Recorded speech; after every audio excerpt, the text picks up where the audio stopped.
Hey everybody, it's Steve.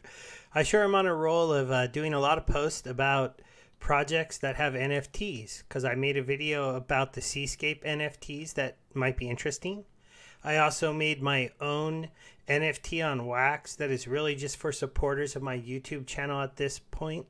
But if I sell enough of them, then I can become the second level verified, and then I can talk to some projects about maybe adding them to something where you could stake them and earn crypto or something like that. But I don't know if that'll be anytime soon because so far I've only sold a couple of them for $1. And thank you very much to those people that checked those out.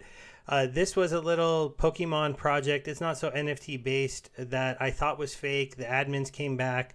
They told me they just got overwhelmed. So I put the video back up just so you know. And I went over Torum. Torum is a site that's really just a really fun social platform that is built towards crypto enthusiasts. You might want to check that out if you're into crypto, because they have a way for you to earn NFTs, and they're going to be doing DeFi and different things like that. But what am I going to do with this video about really quick besides going over my channel? It's Splinterlands, of course, and I just want to say thanks to the Splinterlands team. You guys really got me into YouTubing, and look how far I've grown from a guy that just used to do Splinterlands video to someone who's reviewing a lot of different projects and passed up that 1,000 sub thing. I'll have to stop bragging about that because pretty soon it'll not be a big deal anymore, right? But it still feels really special. I'm glad I'm able to show more people the Splinterlands game. To see a Splinterlands video on YouTube for me with 150 views is pretty special, and sometimes they even go higher than that. So this one is a share your battle post. So this one really, for anyone who hasn't seen the game, I'm going to show you a battle. You're going to get a chance to see some of the cards in action. You're going to get to see a battle. You're going to get to maybe learn about the card a little bit and understand it. And this marketplace has really been on fire recently. The cards have gone up in value a lot.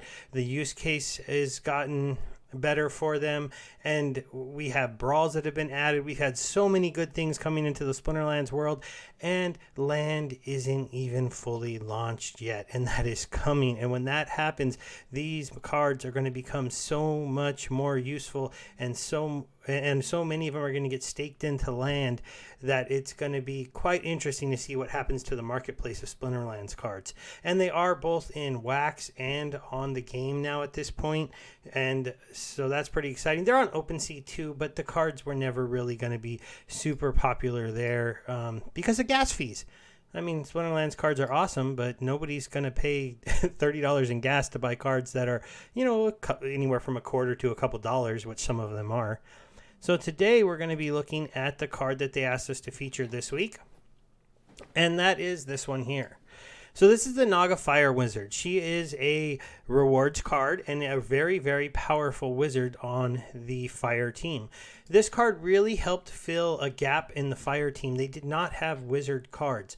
And even though the Fire team their summoners were about speed, or they're about melee attack, or even Zaku's about archer damage, when you can stick a mage in the back position that has shield and thorns and armor to deal with anybody with sneak, and then it has 4 magic damage that you can make splash magic damage with Zaku. You could do a lot of different special things. This card is just really, really strong, and it also helps in the higher mana matches because they didn't have a lot of very high mana cost cards on the team until recently. They've added a few others. So the Naga Fire Wizard is a real kind of special card.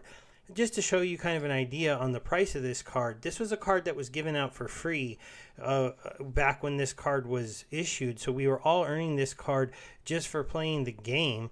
And you can see that a single card now is worth 89 cents.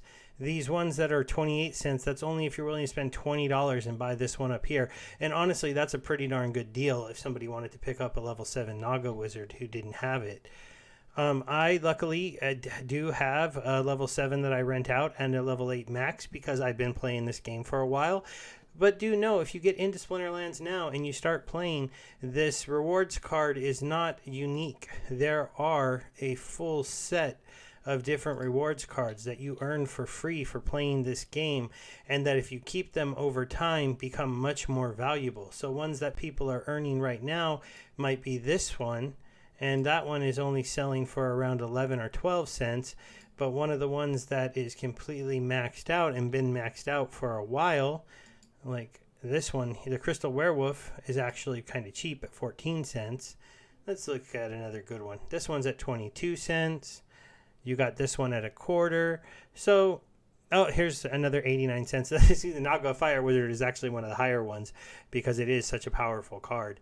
And then you have the healer here going at 48 cents.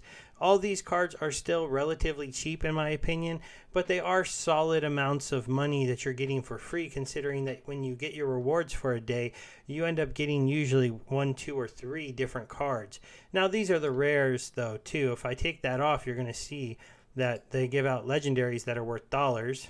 Some of them as high as, let's see, the highest one you can earn right now is like this one at $9.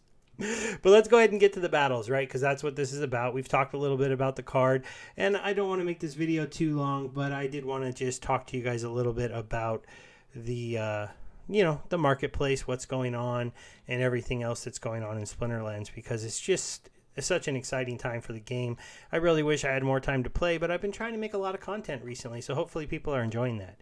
All right, so I got this battle here to show you. Let me go ahead and bring it up. Then we'll talk about the rule set, and I'll talk about why I selected this team, besides the fact that I was trying to work the Naga in. It was pretty obvious that it was going to be a pretty decent card for this rule setup.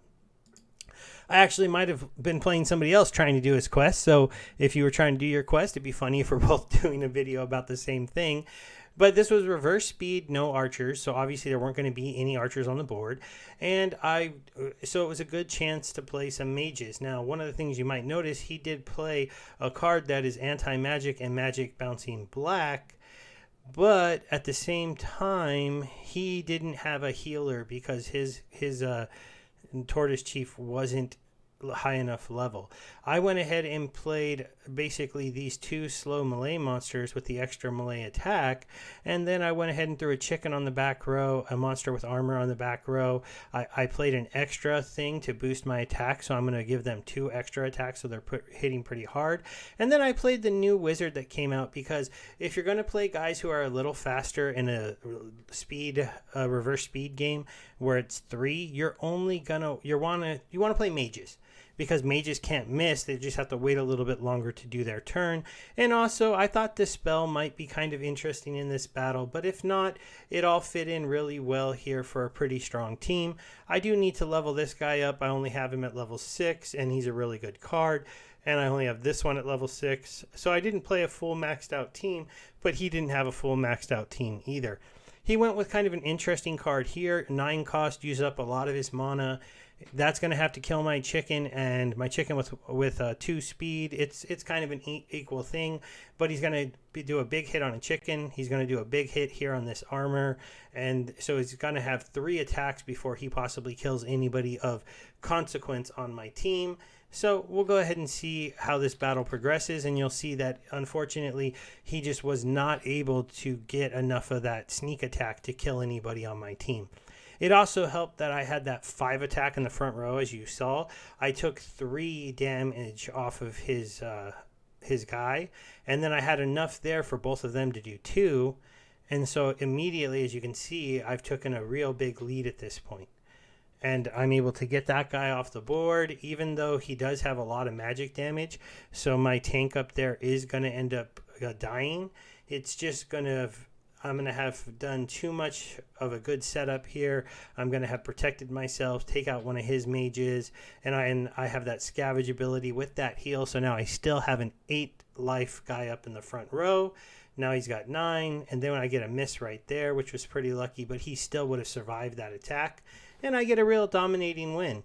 So my strategy worked out pretty well. I had things set up the right way, and I got a pretty strong win. I can show you a funny battle where I tried to use her. We'll do this one really quick over here. This is one where I lost pretty badly, but I have a funny one I was almost going to use. Let me see if I can find it. Oh yeah, it was this one. We'll do this one really quick. I thought, okay, here, I'm going to get my battle done. It's good mana. I'm going to set up a really strong team. As you can see, I just this was a high mana battle. I was able to use this 10 cost mage. It was a no arm. Oops, I hit skip. Oh, guys, I'm pretty tired. I don't know if anybody is going to hang out near the end, but we'll go ahead. My mouse double clicks on me sometimes. I should maybe buy a new one. I think that was one of those times where it double clicked on me when I was trying to pause, or I hit skip instead of pause. So see, it was a no armor and everyone has blast. So I paid this big 10 cost guy that attacks really hard, and then I played a couple of guys to slow him down and weaken him. Another cheap card, and then like I was able to play these cards to make these guys hit even harder with all this extra attack, and then I threw her at the back. And you're going to see how well this ended up working out for me because my team was so much faster than his. It's actually kind of funny. We'll just go through it really quick. I'm like, I don't know, this looks pretty fair. He's got a full maxed out team and he's got some interesting things, and maybe it won't go so well for me, especially because right here I'm like, oh, I returned fire. That's not good. But then I had my redemption pop off and that was pretty good. And then you're going to see right here, right, just because this guy didn't die and then I get that return fire, then he gets this attack and I take out 2 guys on the back row. And then I get a heal here, which drops down his magic, but then he gets hurt, so his attack gets up, and then I'm like, wow, this is kind of competitive until I wipe out his last 3 people with my main tank because of his trample and his blast, and the Naga Warrior didn't even attack. So I'm like, I can't exactly feature the Naga Warrior in a video where she doesn't attack. That's why I went ahead and showed you the other one first. So once again, just thanks to everybody that's been following my YouTube. I also want to say thank you to all the people on Hive. Really the Steam crowd back when it was original, and then the Hive crowd. You guys got me into doing all of this, into making videos, and I really will continue to support Hive and Splinterlands the best I can. I'm just using YouTube because, to be completely honest, it sees more people see it there for now, and I'm hoping that starts to change eventually and more people start to use things like Odyssey and 3Speak and Torum that I shared, and just other places where they can come and see our work and get rewarded for interacting with it, as opposed to YouTube where most of them are watching ads to interact with it. But at the same time, YouTube is pretty amazing. It works really well and it puts our content in front of a lot of people. So I do appreciate the YouTube site and letting us all do this. At least for now, they've been pretty good to me. So thank you, everybody. Hope you enjoy the video, and I'll talk to you again later. Bye.